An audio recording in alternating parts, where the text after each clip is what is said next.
Book 40, the Bhairava Stotra, the Hymn to the Fearless Lord. Summary: a short, powerful hymn invoked to destroy fear.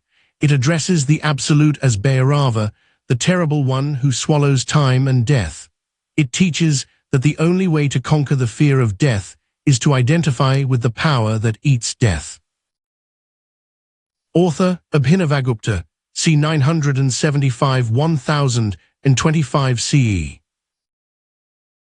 About the author. Written by Abhinavagupta in a state of high creative possession. It is said that reciting this stotra induces the state of Bhairava, a fearless, expanded awareness that sees the end of the world as a beautiful game. Chapter 1: The Invocation of the Fire. The Mouth of the Abyss.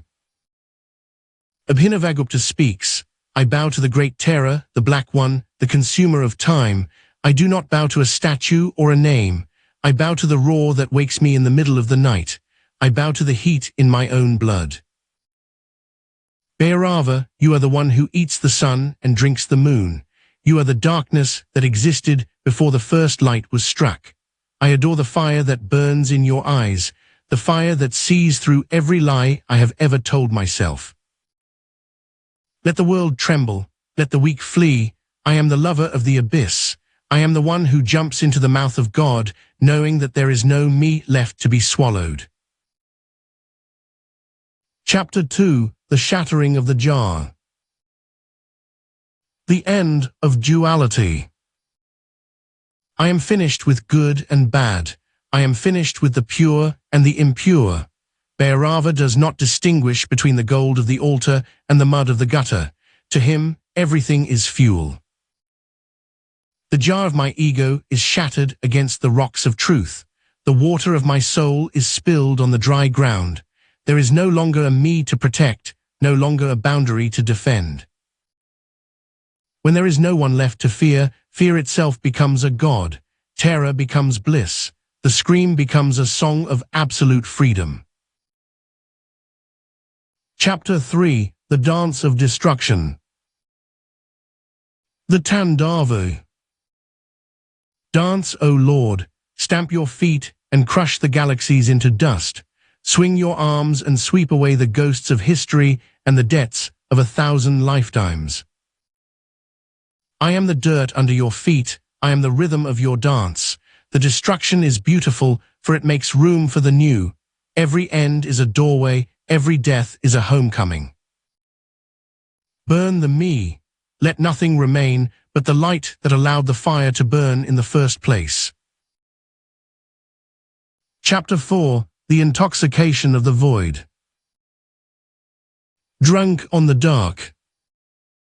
I have tasted the wine of the Absolute. I am drunk beyond recovery. The world looks like a shimmering hallucination, a beautiful trick of the light. I see the people walking, talking, crying, and I laugh. I see the gods sitting on their paper thrones, and I laugh. Nothing is serious. Everything is a game played by a child who can never be hurt. I am the void playing at being a man. I am the silence pretending to be a voice. Chapter 5: The Presence in the Terrible. God in the intensity. You are in the scream of the mother and the silence of the corpse. You are in the rage of the killer and the peace of the saint. I do not turn my eyes away. Every intensity is your face. Every shock is your touch. I adore the God of the cremation ground, for only when the flesh is burned is the diamond of the self revealed. The terrible is only terrible to the one who clings. To the one who lets go, it is the highest grace. Chapter 6: The Theft of Time. Bhairava. Time is a dog that follows you to the grave, but Bhairava is the master of the dog. I have stolen the clock and broken the calendar. I live in the now that has no yesterday and no tomorrow. I am the past, the present, and the future, all gathered into a single burning point. I am the time that eats the stars. and I am the eternity that watches it happen.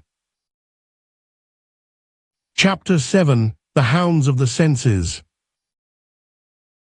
Indriyagopa. The senses are the hounds of Bhairava. They run through the world, hunting for experience. Usually, they drag the master behind them, tangled in their leashes. But now I have taken the leashes in my hand. My eyes, my ears, my skin, they bring the world to me as an offering. They do not hunt for me, they hunt for the Lord. Every sight is a sacrifice, every sound is a hymn. I am the master of the hounds, standing at the center of the hunt. Chapter 8. The Shattering of the Five Cloaks. Kanchukabedo. The Lord Bhairava rips the 5 cloaks from my shoulders. He tears away the mask of time and the cage of space. He burns the rags of my desire and the blindfold of my limited knowledge. I stand naked before the abyss. I have no address, no birthday, and no name. I have no power of my own, for I am the power of the whole. To be stripped by God is the ultimate wealth. Chapter 9. The Nectar in the Skull. Sudhakapala. I drink the nectar from the skull of my own ego. It is sweet and it is bitter. It is the taste of the Absolute. Others seek nectar in heaven. I find it in the middle of the wreck. I find it in the moment of total collapse, where there is nothing left to hold on to. The skull is empty and the ocean is full. I drink the ocean from the emptiness. Chapter 10. The Fire that Needs No Fuel. Nirindhanaragni. There is a fire in the heart that does not need wood. It does not need thoughts or prayers or rituals to keep it burning. It is the fire of pure awareness. It burns through the waking, the dreaming, and the sleeping. It burns through life, and it burns through death. I am that fire. I do not have a soul. I am the blaze that allows the idea of a soul to exist. Chapter 11. The Union of the Fearsome and the Beautiful. Gaurasundari. Why do you look for beauty only in the soft and the sweet? The lightning is beautiful. The roar of the storm is beautiful. The collapse of an empire is beautiful. Bhairava is the union of the fearsome and the beautiful. In his face, the skull and the lotus are the same thing. The blood and the nectar are the same fluid.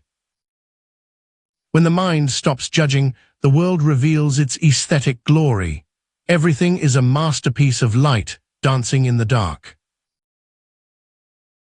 Chapter 12. The Devouring of the Directions.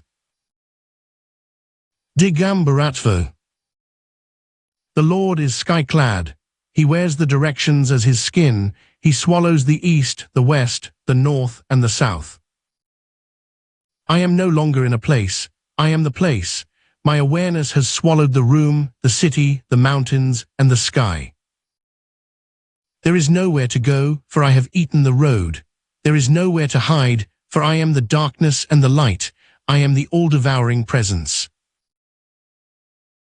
Chapter 13. The Great Laughter of the Absolute. Atmahasu. The final roar of Bhairava is a laughter that shakes the foundations of the world. It is the laughter of the prisoner who realizes the door was never locked. I laugh at my own suffering. I laugh at my own search. I laugh at the God I thought was far away. The joke is that there was never anything but Shiva. The mask was Shiva, the face was Shiva, the one who took off the mask was Shiva. Chapter 14. The Marriage of the Void. Final Union. The subject and the object have merged. The I and the this have melted together like gold in a furnace. There is no longer a world to see, for I have become the seeing. There is only the shimmering, there is only the pulse, there is only the bliss. I am lost in the embrace of the terrible one, and in that loss I am found. am Bhairava, you are Bhairava, there is only the one. Chapter 15. The Return to Silence. The Final Rest. The roar has subsided. The fire has burned down to a cool, white ash. I smear this ash on my forehead, the residue of a world I have consumed. I wear the world as a garland of skulls, and each skull is a me I have outlived. I am at peace in the middle of the storm. Everything is full, everything is silent. The great terror has revealed his secret name, peace. Chapter 16. The Epilogue of the Roar. Conclusion. The stotra is finished. The mouth of the abyss is closed. Go now, walk into the world with the eyes of a lion. Fear nothing, for there is nothing that is not you. Shiva, Shiva, Shiva, Om Tat Sat.